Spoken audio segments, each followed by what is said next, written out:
they were aware of tsunamis, and they built a barrier. I think it was a barrier that would prevent a 20, or something like a 15 or 20 meter tsunami.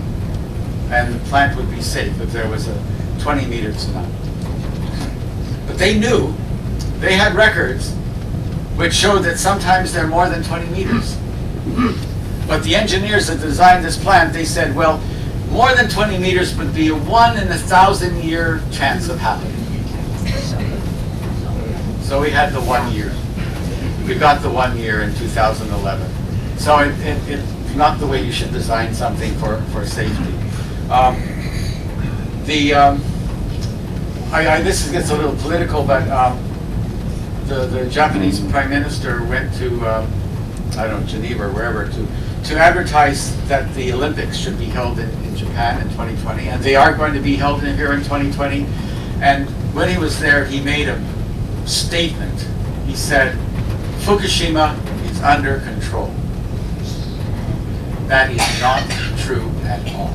It's a bald-faced lie. Fukushima, if there's another major earthquake in that area, even if there's no tsunami, just another really big earthquake, it could bring down the places, the cooling tanks that are holding the spent fuel rods, and if that happens, it could be game over for northern Japan.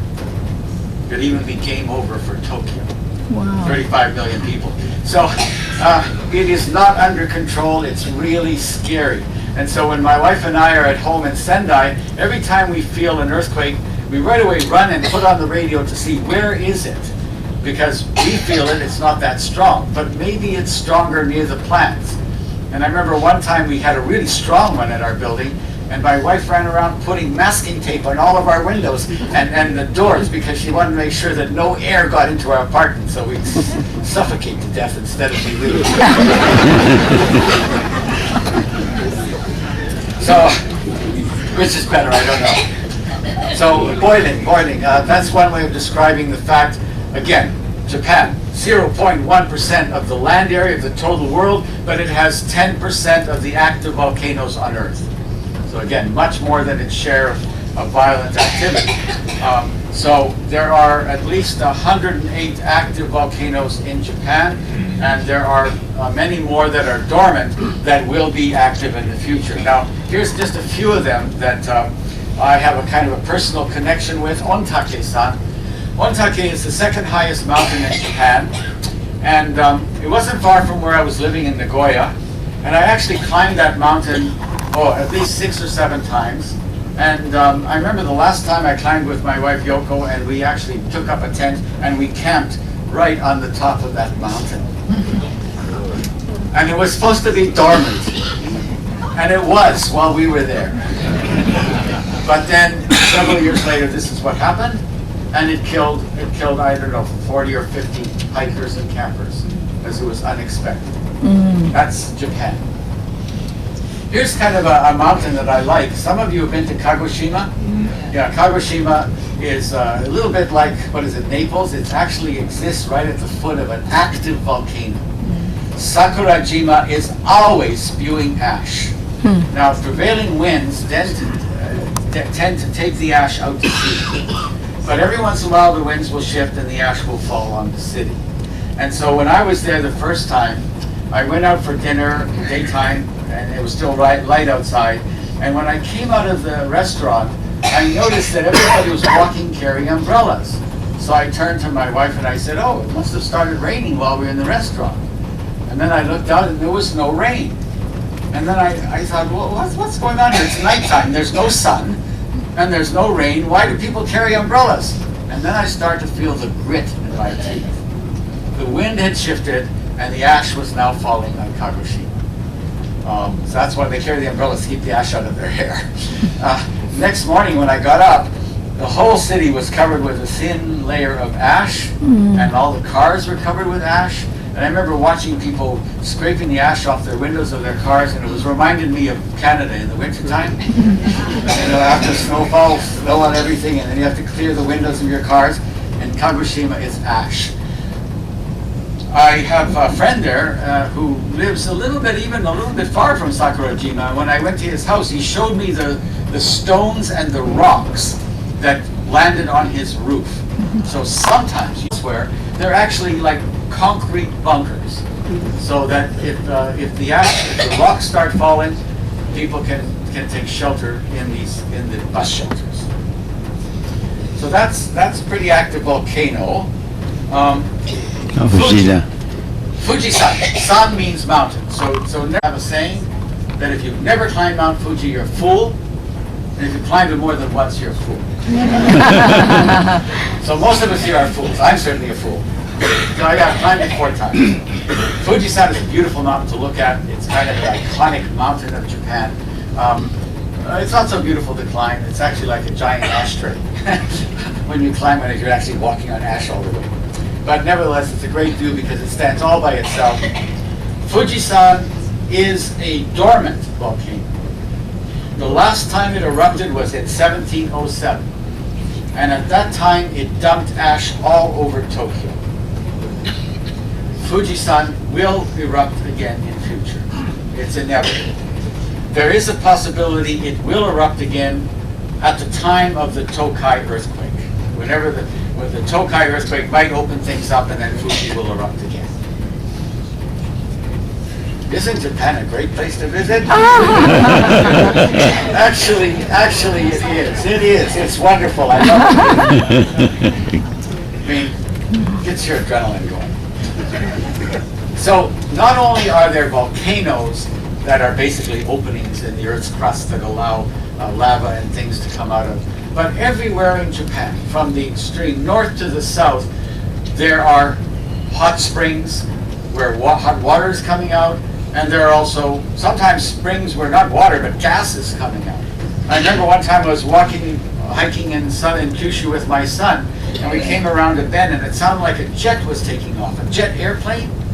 And I found it was gases coming out of the ground, just like as loud as a jet airplane, just gas, no water, just gas. That's the kind of thing you can find in Japan all over. I've hiked from the north to the south, and I've actually gone to hot springs from the extreme north of Japan, right in the northern part of Hokkaido, all the way to the extreme south of Japan and the southern shore of Kyushu, and everywhere in between there are hot springs. Japanese word for hot spring is onsen, and because there's so many hot springs, it has become probably the favorite method of having a vacation for Japanese people. They go to hot springs, they go there to relax, they go there to bathe, and bathing becomes a social experience. It also can be therapeutic, because many of these hot spring resorts have minerals dissolved in the hot water, and some of those minerals are reputed to be valuable for medical purposes. So everywhere you go in Japan, some of the hot springs that I've gone to have been fully developed as resorts, but my wife and I have also gone into the mountains and found hot springs, wild hot springs in the middle of nowhere. You've got to be a bit careful there because they can be too hot and you can burn yourself. But the ideal is we found hot springs that are coming out of a riverbed, and then you can actually add some of the cold water from the river with the hot water that's coming out of the ground, and you can have a beautiful natural bath right out in nature. That's the Japanese main way of enjoying nature. And the favorite form of a hot spring bath is in an outdoor bath called a rotenburo. That's outdoors, and it's really great in the winter. You know, it's probably, I don't think I've ever felt more relaxed than when I've been to a winter hot spring resort where the hot water is surrounded by banks of snow, and you get in the hot water, and when you feel it's too hot, you climb out, you're naked, and you lie down in the snow, naked. And you're not cold because your body is so already overheated. And then after several minutes, you start to feel the cold, and you get back in the hot water. And it warms you up. And then you get back and lie down in the cold, in the snow. There's nothing can beat it. It's absolutely the most relaxing thing I've ever experienced.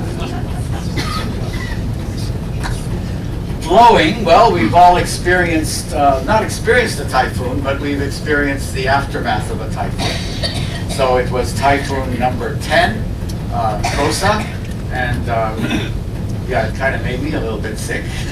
I was out of it for one day. But Japan gets a minimum of 12 typhoons a year.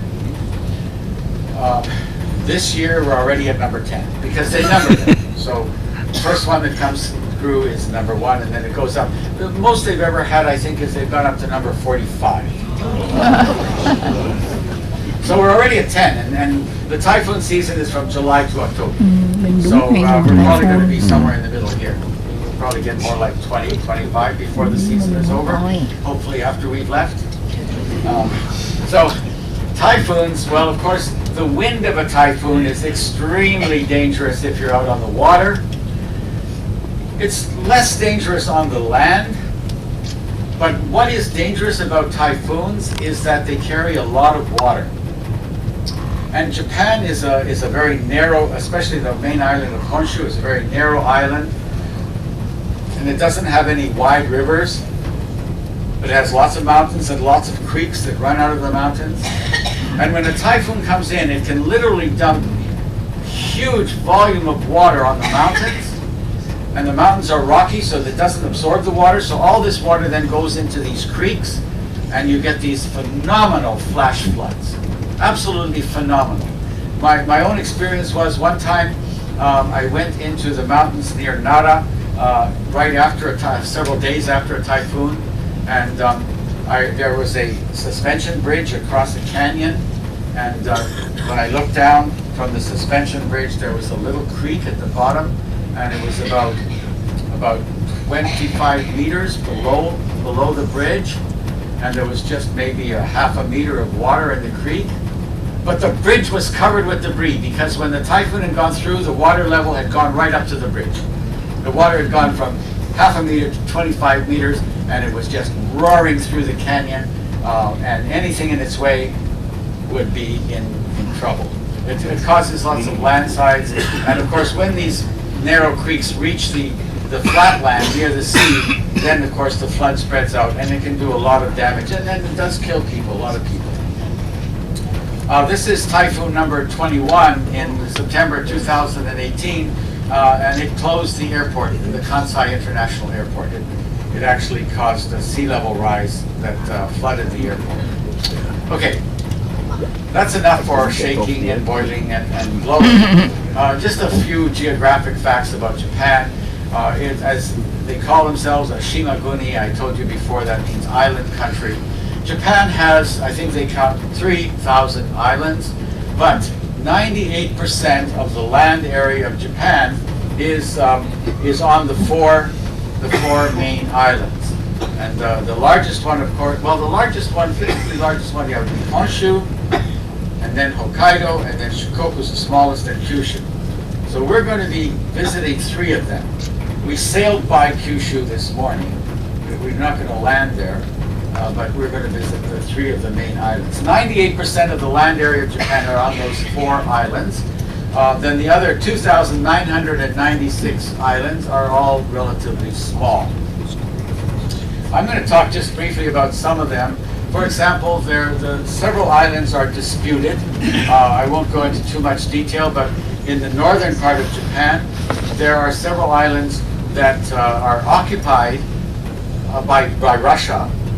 The Japanese call them the Hokpo Ryodo, and the Japanese are insisting they should be given back to Japan.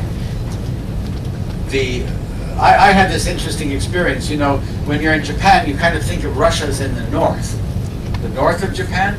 Well, I was in the northern part of Hokkaido, and I climbed a mountain called Rausadake, and I got to the top of the mountain, and I looked to the south, and I was looking at Russia, because this island actually was located just Rausadake is here, and then if you look south, you're looking at this island, which is occupied by Russia.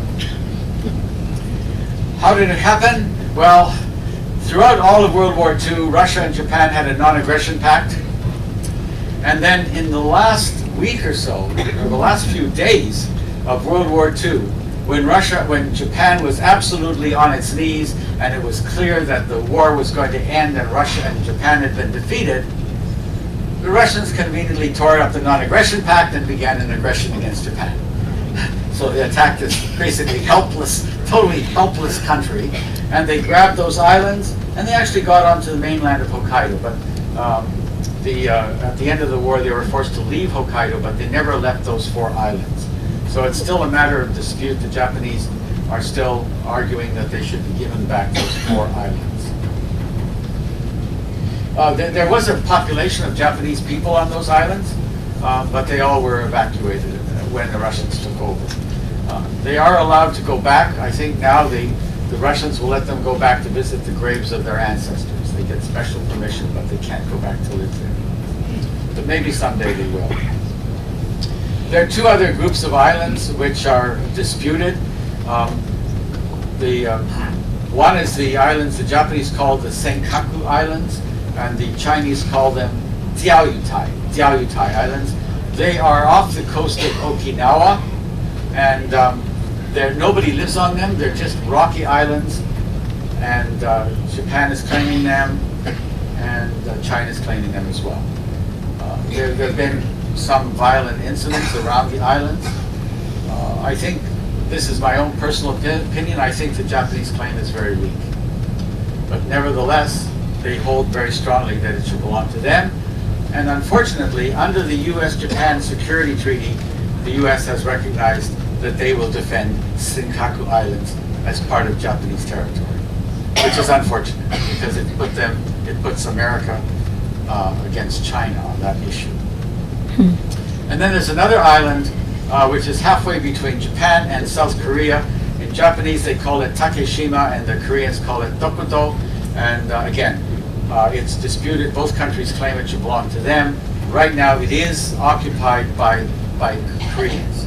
There are no Japanese on the island, but the Japanese keep insisting that the Koreans should leave and they should get it back. One set of islands which is clearly Japanese are the Okinawa Islands. It's a long chain of islands that runs south of Kyushu, and the largest island is called Okinawa.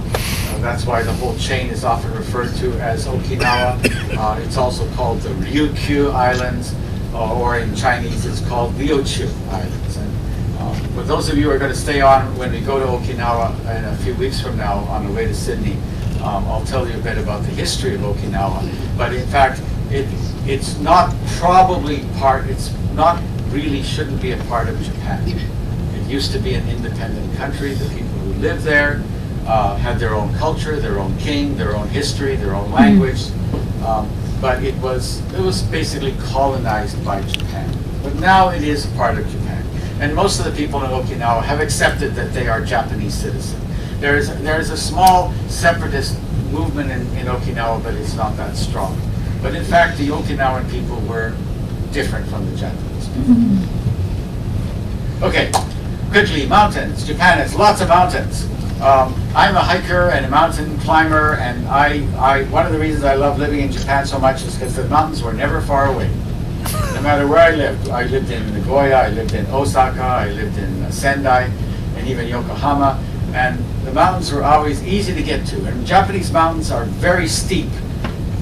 There's only about 16% of the land in Japan is flat enough to do agriculture. The rest are mountains, and many of them are beautiful mountains. And hiking in the Japanese mountains was always for me a great pleasure because they're steep, and often there were cultural experiences as well. You know, many of the Japanese mountains, when you got to the top of the mountain, on the top of the mountain you'd find a shrine or a Buddhist temple, which is kind of nice. And you often encountered pilgrims on the mountain. So many of the Japanese mountains in Japan are in the 2,800 meter range, which is a very significant height.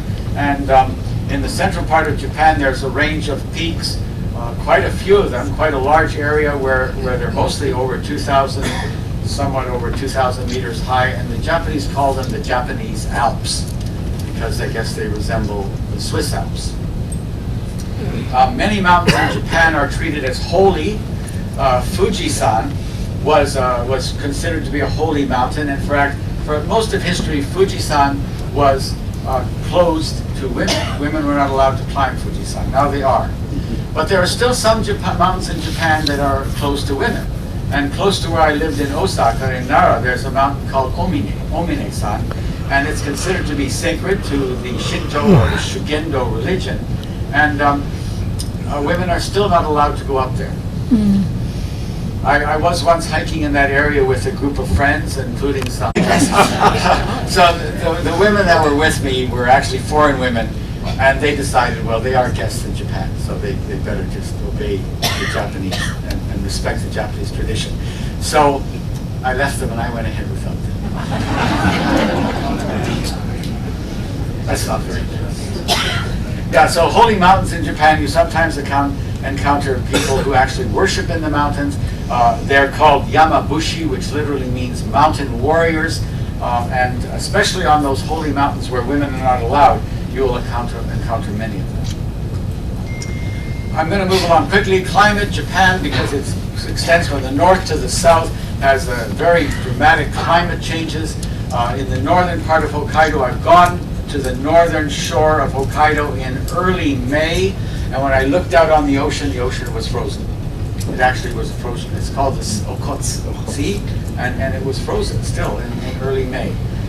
Whereas if you go to Okinawa, which is the extreme south of Japan, it's semi-tropical. So the climate varies from extreme, almost Siberian climate to semi-tropical.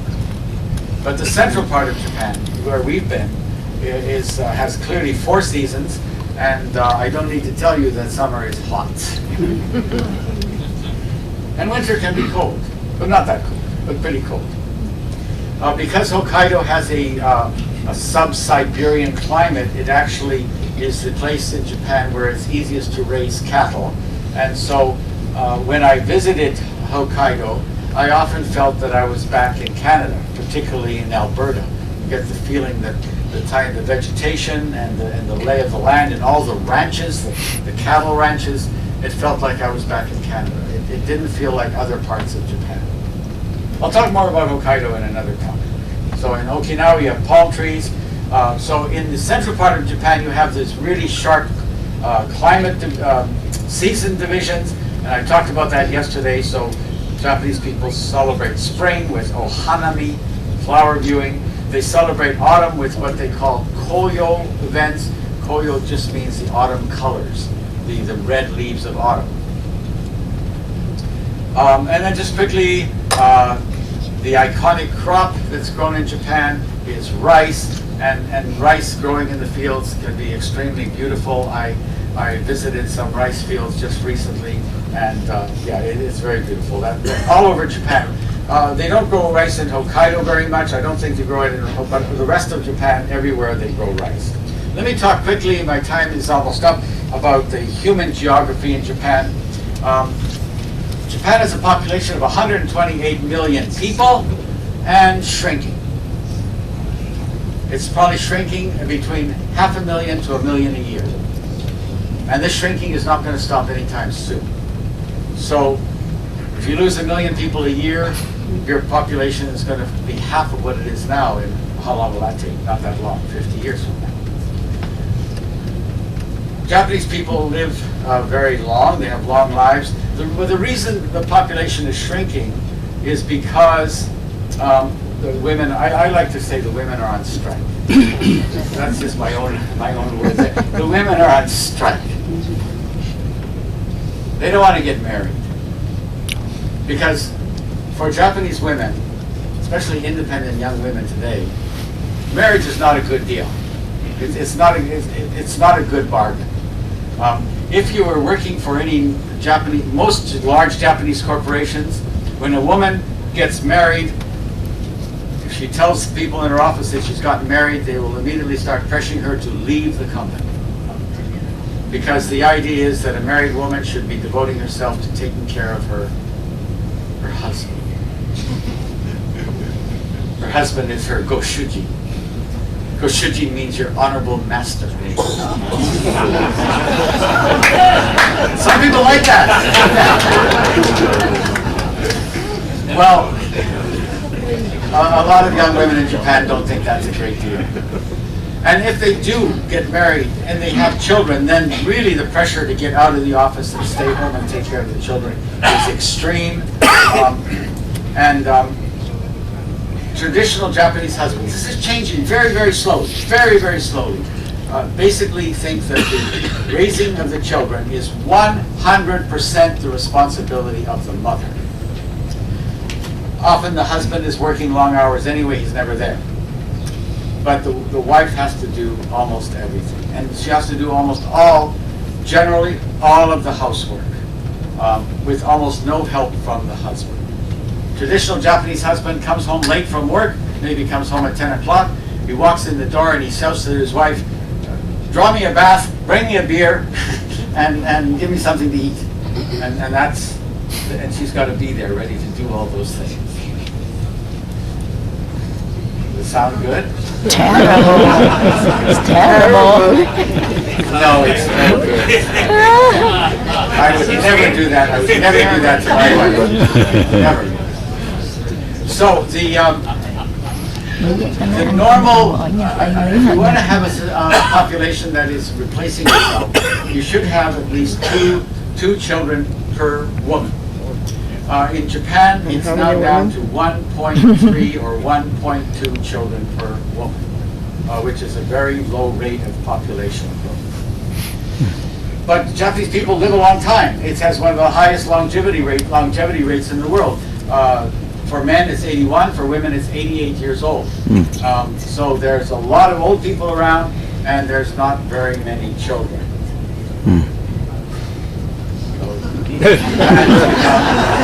Endangered species.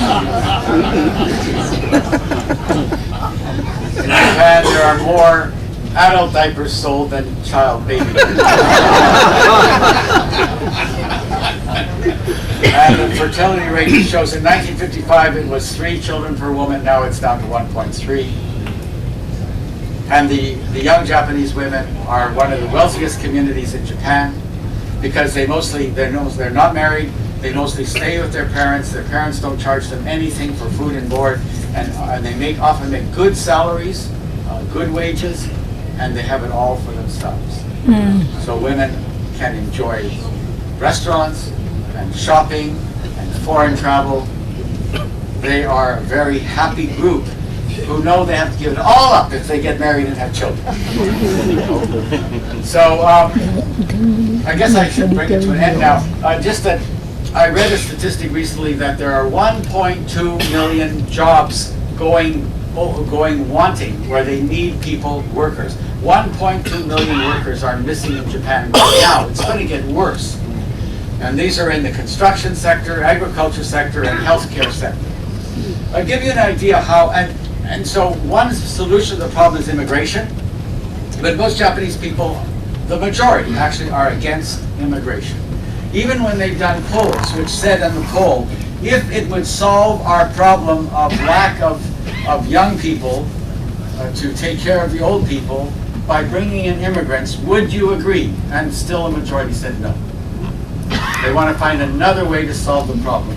Because Japanese people are afraid, as I mentioned the other day, they think their culture is so unique that any significant influx of foreigners could actually bring the whole thing crashing down. So right now I think 2% of the population of Japan are foreigners, and that already is making some people in Japan uncomfortable. However, more immigration is probably inevitable, given the demographic situation. I saw a statistic which is pretty dramatic.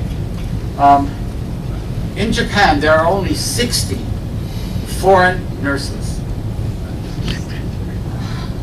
In the United Kingdom, there are 60,000 foreign nurses. Who's going to take care of all those old people? In Japan, who's that? These young girls? No, they're not going to take care of the old people. How would they take care of the old people? That's the old culture, but that's something that's changing. Everything's changing. Some people have thought, well, maybe you can solve the problem of missing workers by using more robots, and artificial intelligence. And I probably shouldn't show you this slide, but maybe they're even going to try to replace the women.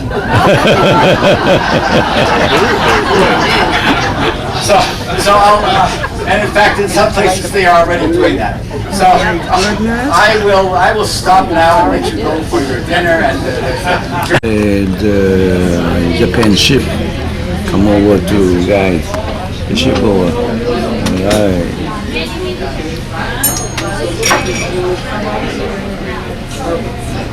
Oh yeah.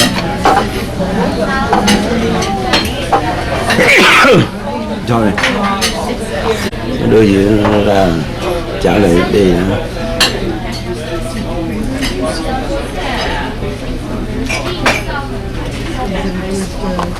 Today is Tuesday, August 20th, 2019.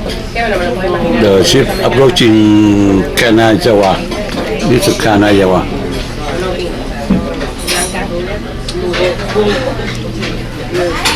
Kanazawa.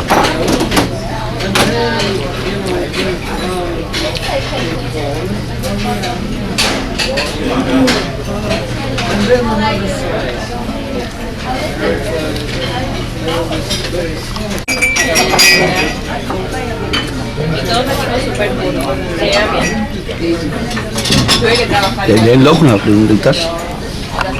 Today, August 20th, 2019, the ship approaching Kanazawa. Kanazawa, K-A-N-A-Z-A-W-A, Kanazawa.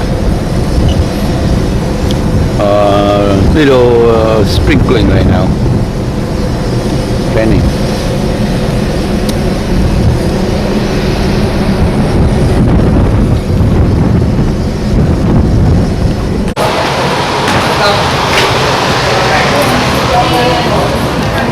Gì đi, cô mang passport không gì đi?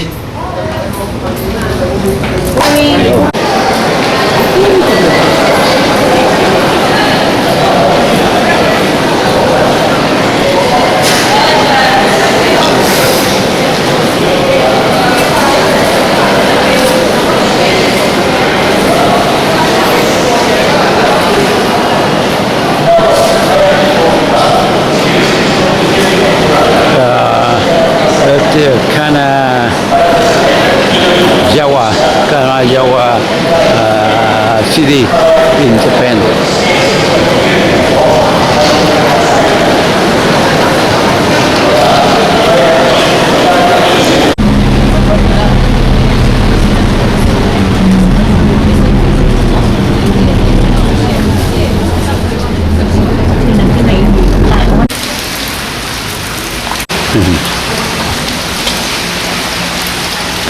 Cái đi xem gì nó biết.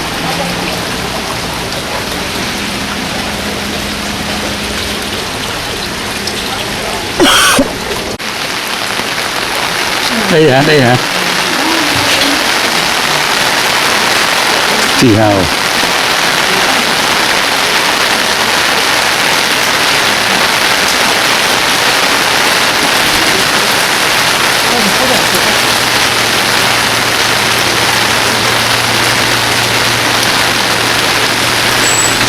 Đi sao?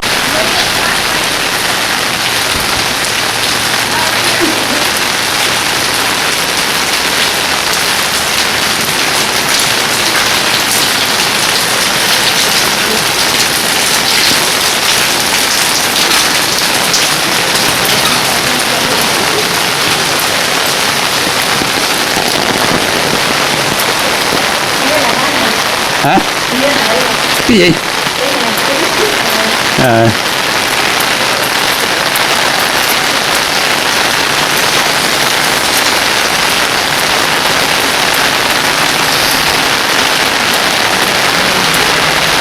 Visa District.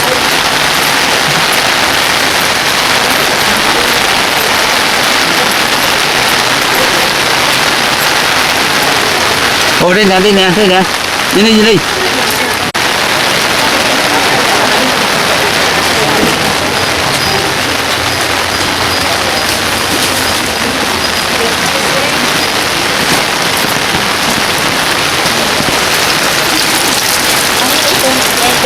Được rồi.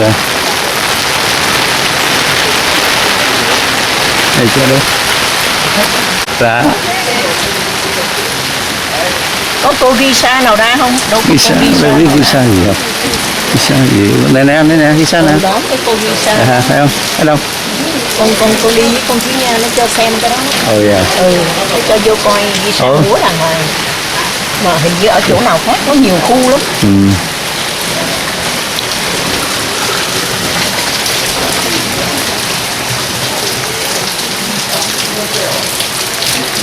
Lý nó chụp hình, nó chụp. Sorry, no video. It's Nè bây giờ mấy lạ. Mấy cái nếu mà trời không mưa là cái cô Visa đi bộ ở đây nè. Tôi biết. Anh nghĩ từ bao giờ? Tiếng nó quay đó, lấy Visa đi bộ ngoài đường đó. Ở Tokyo cũng có một khu mà, là Kyoto vậy. Kyoto thì đúng hơn. Cái này là mà đẹp nó có Visa Party kìa. À. Nè, 11 giờ, 6 giờ 30. Đâu đâu. Ồ.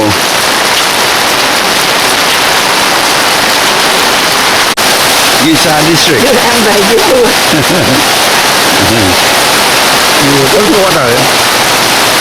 Mùa tai phương mà.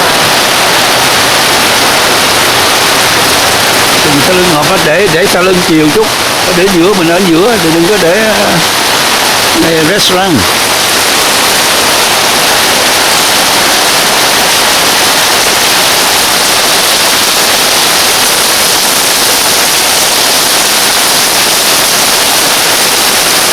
May là có cái vụ này á, em quá tuyệt đẹp thôi. Đấy, mình biết cách rồi, biết hết rồi. Mà phải ra sớm chứ nó đâu có bao nhiêu cả.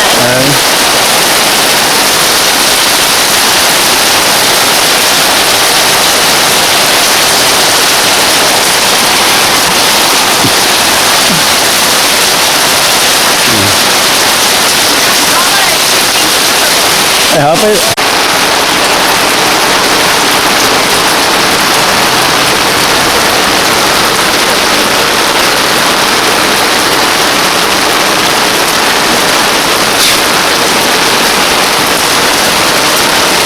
Mưa quá, mưa từ hôm trước tới giờ hôm nay là mưa lớn nhất đó.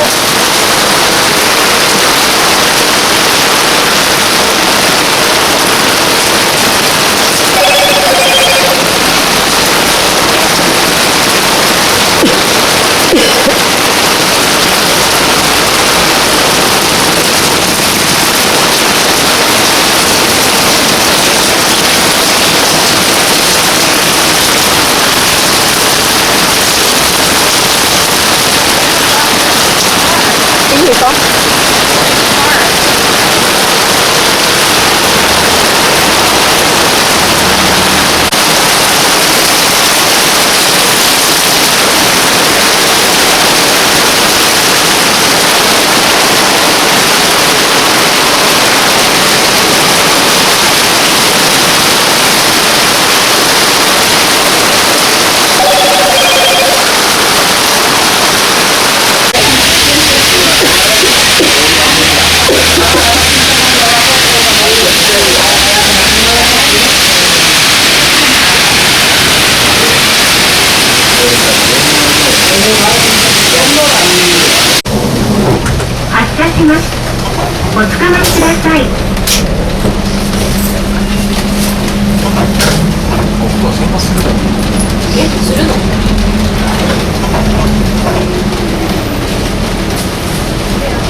Cái này là chợ cá ba. ná gì ta? Không. Vậy ná gì? Không gì? It's good, right? Không gì? Nè.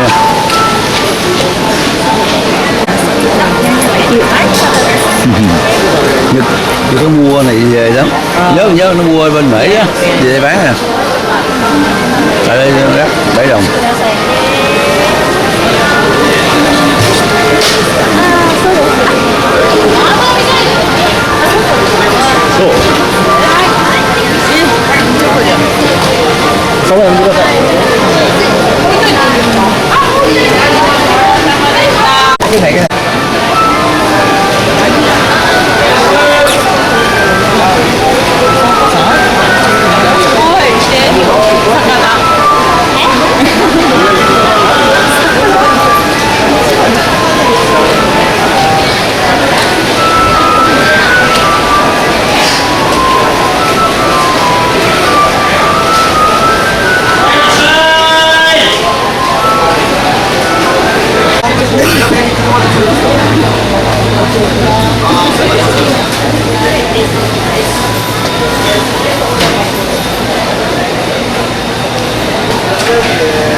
ở nhà cá sổ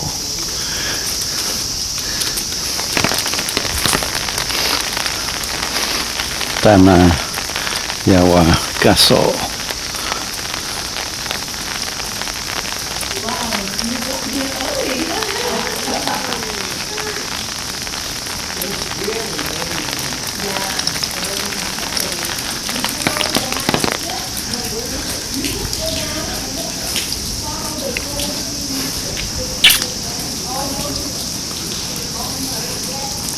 Yeah.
좀 펴는 거였다 네.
Nè con chụp cái ba với một tấm.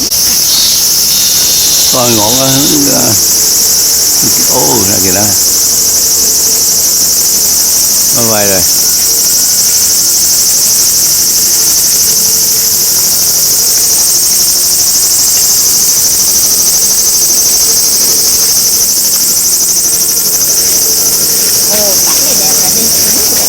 Lục lục riêng riêng lục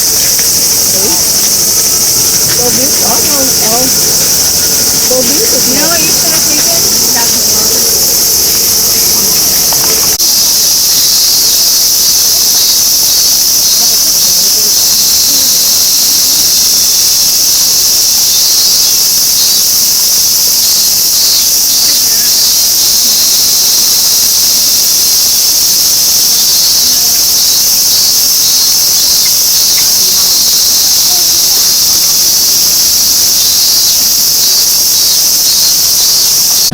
寺院群へお越しの方はこちらでお降りください。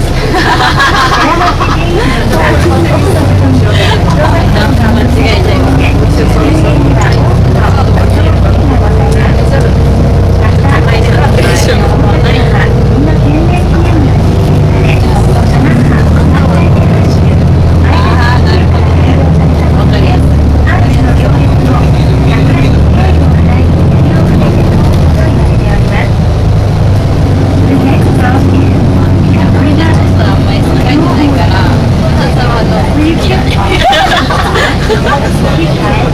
Please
Đi ra. Chỗ nào?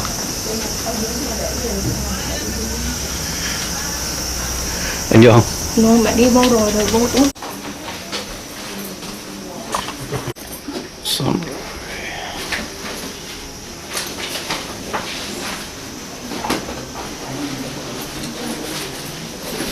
Samurai house.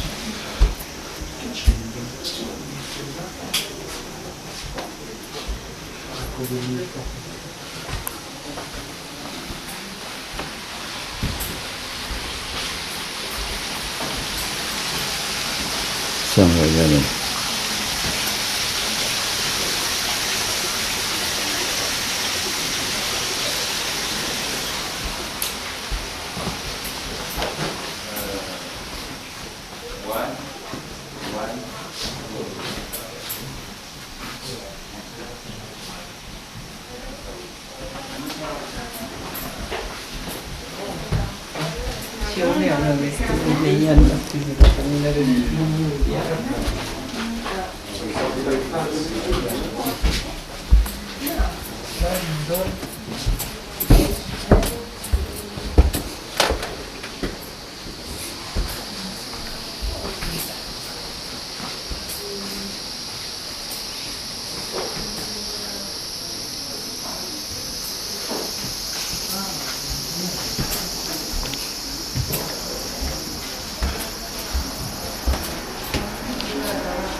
Museum.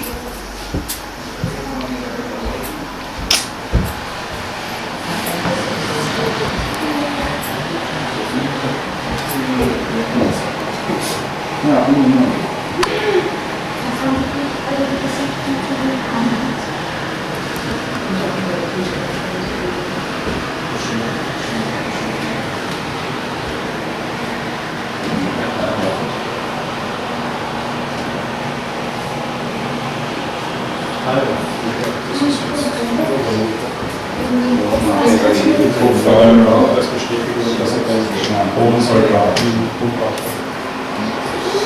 Naja, das ist die beste Bestätigung. Da ist er. Den Rest kannst du fast nicht mitnehmen. Den Kopf haben sie erkannt. Das ist. Ja, das ist super. Da hat es ergeben. Ich glaube, dass der andere Teil auch nicht hoch war.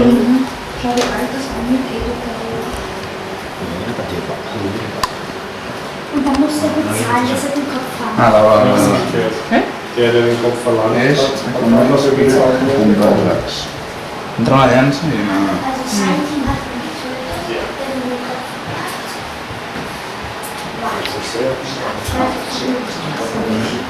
der Rivalisierung, und zwar die sich gefällt haben. So, und der sagt zu dem dritten, mach die fertig. Sagt extra Geld.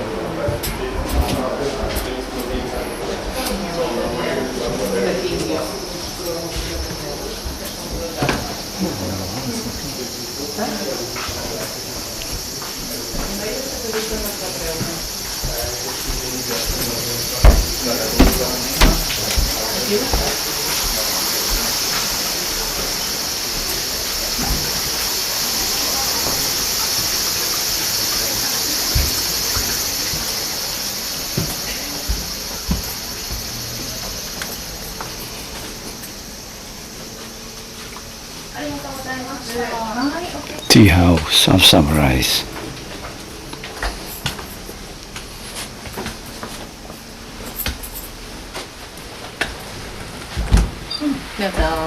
Sorry. You can see going Sige. inside.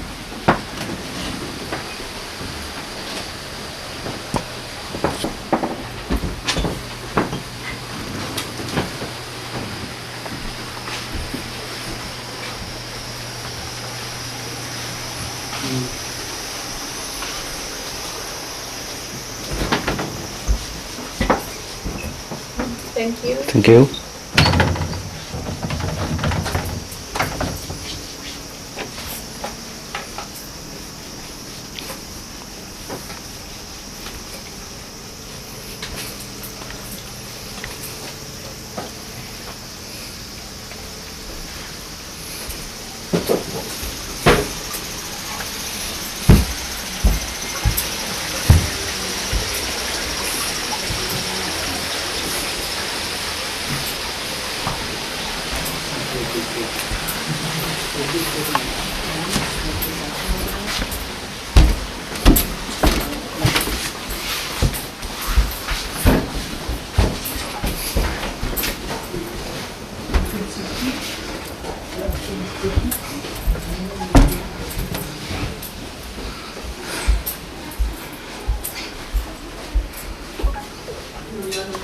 đi.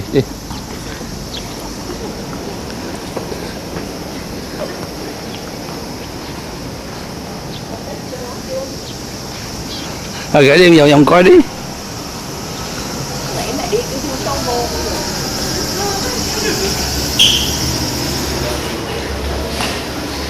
Xong rồi. Then you should try a district. That's the temple area. Đi temple coi. Temple There's đi. like 10. 10 temple. Look at all these swastikas. Oh, that canal.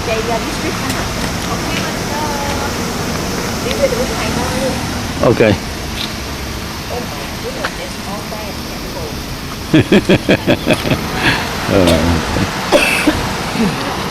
Đi. District.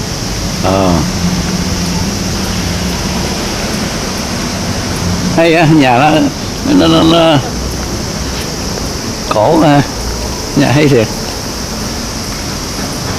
Từng cái district một.